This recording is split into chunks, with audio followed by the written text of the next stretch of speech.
আজকের কারণ বাজারের ঘটনা আপনারা দেখতে পেয়েছেন।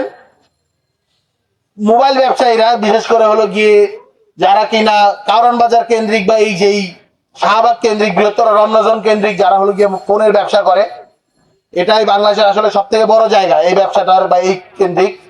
তো তাদেরকে কিভাবে বাচ্চা কোলে থাকা অবস্থায় একটা মানুষকে পুলিশ পেটাচ্ছে। কোন শিশু যখন একটা কোলে থাকে, পৃথিবীর কোন আইনে কোন লজিকে একটা শিশুর উপরে কোন পুলিশ আঘাত হানতে পারে কিনা এই জিনিসটা আমরা জানতে চাই। পৃথিবীর কোন সভ্য রাষ্ট্রে এরকম উদাহরণ রয়েছে সেই জিনিসটা আমরা দেখতে চাই।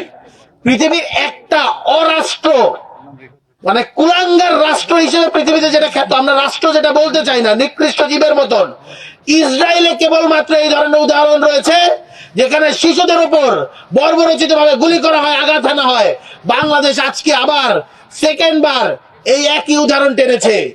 আমরা স্পষ্টভাবে বলে দিতে চাই, হাসিনার যেই পুলিশি রাষ্ট্র, ইউনূস কিন্তু সেই একই পুলিশি রাষ্ট্রের সিলসিলাকে জারি রেখে যাচ্ছে, টেনে নিয়ে যাচ্ছে, এবং পুলিশ আগের থেকেও ভয়ঙ্কর থেকে ভয়ঙ্করতর হয়ে উঠছে। এর কারণ কি? এর কারণ পুলিশের মাঝে ক্ষোভ। কিসের ক্ষোভ? তারা মনে করে ছাত্র জনতাকে পাবজি খেলার মতো, ফ্রি ফায়ার খেলার মতো, কল অফ ডিউটি খেলার মতো গুলি করে জুলাই আগস্টে হত্যা করা তাদের জায়েজ ছিল, সেইটা একটা ফান ছিল। কিন্তু ছাত্র জনতা যে বৈপ্লবিক প্রতিরোধ গড়ে তুলেছে সেই জিনিসটা ছিল তাদের প্রতি অন্যায়, জুলুম। তাদের এই ক্ষোভ ফুসে ওঠে। আপনারা যখন আমরা বলেছি গতকালকেও মেহেদীকে কেন অ্যারেস্ট করা হয়েছে, বলছে যে পুলিশের আমলাতান্ত্রিক প্রেসার, ইন্টারনাল প্রেসার আমরা সামলাতে পারছি না। কিসের ইন্টারনাল প্রেসার? যেই স্বরাষ্ট্র উপদেষ্টা কর্তৃক, প্রধান উপদেষ্টা কর্তৃক যে ঘোষিত যে ইন্ডেমনিটি, যে অধ্যাদেশ, এই অধ্যাদেশকে তারা বৃদ্ধাঙ্গুলি দেখায়।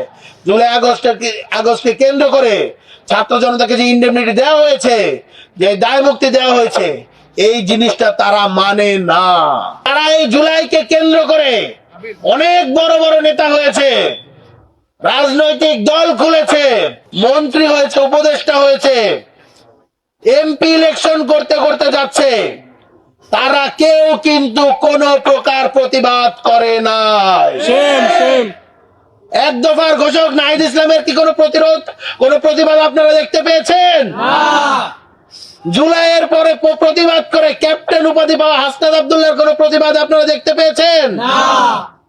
যে একদিন সামনে এগিয়ে 6 তারিখ থেকে 5 তারিখ মার্চফট ঢাকায় এনে জুলাই বিপ্লবকে সত্যে বাস্তবায়ন করেছিল, সেই আসিফ মাহমুদও কি আপনাদের সামনে কোন প্রকার প্রতিবাদ প্রতিরোধের ডাক দিয়েছে? কেউ কিন্তু দেয় নাই। সবাই কিসে ব্যস্ত? সবাই নির্বাচনে ব্যস্ত। আমরা বলি এটা নির্বাচনে ব্যস্ত না। আওয়ামী লীগের যে ভোট, সেই ভোটের লোভে পড়ে তারা এই ধরনের জুলাইকে ভুলে গিয়ে এই ধরনের নিকৃষ্টতম কার্যক্রমে লিপ্ত হচ্ছে।